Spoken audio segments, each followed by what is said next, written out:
তো 21 শতকে এসে যুদ্ধে জড়ানো কেন একটা লস প্রজেক্ট। একটা সময় ছিল যখন রাজাদের মতো যুদ্ধ হতো এবং এই যুদ্ধে যে পরাজিত হতো তার রাজপ্রাসাদ থেকে শুরু করে সকল ধন সম্পত্তি দখল করে নেওয়া হতো। আজ থেকে 100 বছর আগেও একটি নির্দিষ্ট দেশকে আক্রমণ করে ওই দেশটিকে সম্পূর্ণভাবে নিয়ন্ত্রণ করা সম্ভব হতো। যেমন ফ্রান্স 19 শতকে ভিয়েতনাম, লাওস, কম্বোডিয়া সহ পশ্চিম আফ্রিকার অনেকগুলো দেশ দখল করে নিয়েছিল। এছাড়া রয়েছে ডাচ সাম্রাজ্য, যাদেরকে আমরা নেদারল্যান্ডস হিসেবে চিনি। 19 শতকে তারা পুরো ইন্দোনেশিয়া দখল করে নিয়েছিল এবং ইতিহাসের সবচেয়ে নিষ্ঠুর শাসন ছিল কঙ্গোতে, যেটা একচ্ছত্রভাবে শাসন করতো বেলজিয়াম।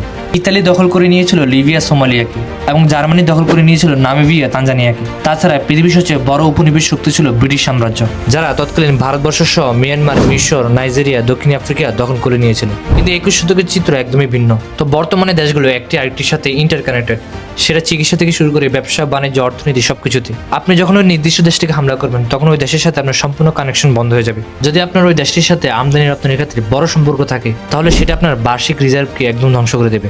তারপরে আপনি যদি মনে করেন আপনি সামরিক, অর্থনৈতিকভাবে অনেক শক্তিশালী দেশ, বর্তমান সিচুয়েশন এমন যে আপনার যুদ্ধ কখন শেষ হবে এটার কোনো নিশ্চয়তা নেই। যেমন আমরা যদি রাশিয়া ইউক্রেন যুদ্ধের কথা চিন্তা করি, রাশিয়া পারমাণবিকভাবে এবং সামরিকভাবে অনেক শক্তিশালী রাষ্ট্র হলেও ইউক্রেনের সাথে গত 4 বছরের যুদ্ধে এখনো কোনো ফলাফল মিলছে না। অথচ এই পর্যন্ত মিলিয়ন মিলিয়ন ডলার ইউক্রেন যুদ্ধে রাশিয়া খরচ করে ফেলেছে। তাছাড়া বর্তমানে যখন নির্দিষ্ট দুটি দেশের মধ্যে যুদ্ধ পরিস্থিতি তৈরি হয় তখন যুদ্ধের প্রভাব পুরো বিশ্বে ছড়িয়ে পড়ে। এই যুদ্ধের ফলে তেল, গ্যাস, জ্বালানি সহ সবচেয়ে বেশি ক্ষতিগ্রস্ত হয় মধ্য অর্থনীতির দেশগুলো। তাছাড়া যুদ্ধের ফলে যে ক্ষতিগুলো হবে এগুলো রিকভার করতে করতে বিশ্ব অর্থনীতি থেকে আরো 10-15 বছর পিছিয়ে যাওয়া লাগবে এবং এই যুদ্ধগুলোর ফলে হাজার হাজার নিরীহ মানুষের প্রাণহানি ঘটে, যাদের সাথে এই যুদ্ধের কোনো কানেকশনই থাকে না। তাই বর্তমান পরিস্থিতিতে যুদ্ধের বিকল্প হিসেবে কূটনীতিকভাবে সমাধান সবচেয়ে বেশি কার্যকরী হবে।